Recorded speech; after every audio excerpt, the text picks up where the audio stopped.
ஸ்தோத்திரம் உண்டாகிறேன். ஜீவன் எப்படிப்பட்டது அதை பற்றி நம்ம டாபிக் பார்க்கணும். ஒரே தரம் மறிப்பதும் நியாயத்தை அடைவது மனுஷருக்கு நியமிக்கப்பட்டிருக்கிறது.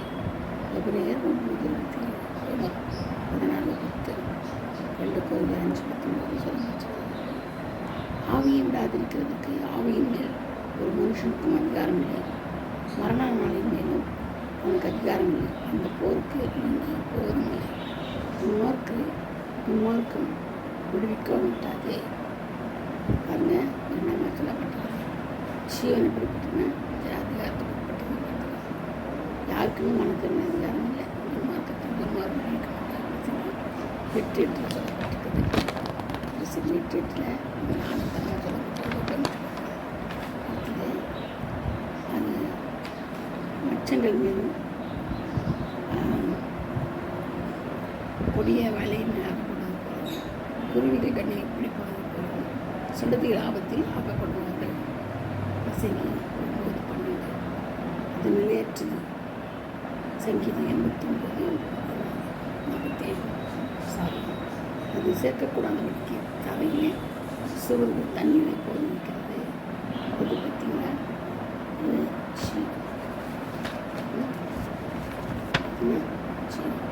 ஜீவன் எப்படிப்பட்டோம்னா எடுக்க முடியாத தண்ணீரை போல தண்ணீரை இருக்கிறது.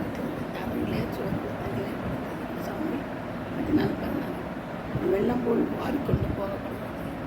சங்கீதம் 90:5 அது சூன்யமாகவும் மாயை போலவும் இருக்கிறது. ஏசாயா 40:17 காற்றை போலும் மேகத்தை போலும் பறந்து போகிறது. பார்த்தீங்களா, ஜீவன் தான் பறந்து போகணும். ஜீவன் பறந்து போகிறது.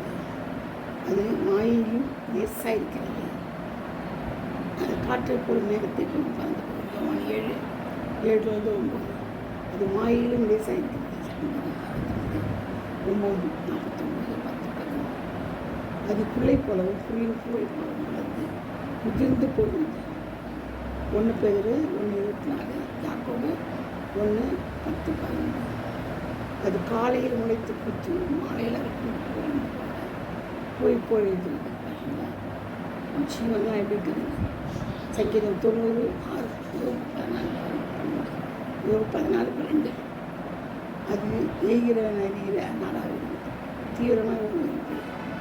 அது பயங்கர தீவிரமாக கூட செய்யலாம் போடுங்க. ஜீவன் யோபு 7:6 அது பாவியில் முன்னாக்கப்படுவது போட்டு ஏசாயா 38:12 அது சாய்ந்து போகிற நிலை போல் இருக்கிறது. பார்த்தீங்களா, சாய்ந்து போகிற நிலை போல் இருக்கிறதால நீங்கள் வந்து சொல்கிற வசனத்தையும் வந்து பாருங்கள். சரி 102:12 11 114 4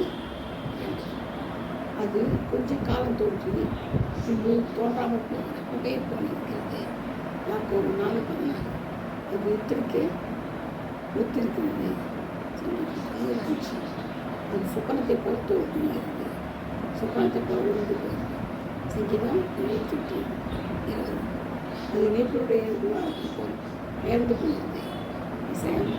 38:12 அது 4 கடையில் வாங்கிக்கிறது. சங்கீதம் 4:9 4:5 சங்கீதம் 39:4 அது வேகமாய் ஓடுகிற கப்பல்களை போல் கடந்து போகிறது. யோபு 9:26 அது அஞ்சற்கார ஓட்டத்தில் தீவிரமாக இருக்கிறது. யோபு 9:25 அஞ்சற்கார இருந்த போஸ்ட் ஓட்டத்தில் அதிகமாக இருக்கிறது. அது ஒரு கதையை போல் எழுதி போகிறது. எப்படி பார்த்தீங்கன்னா கதையை போல நான் எழுந்து போகிறது. ஒரு கதையை போல எழுதி போகிறது.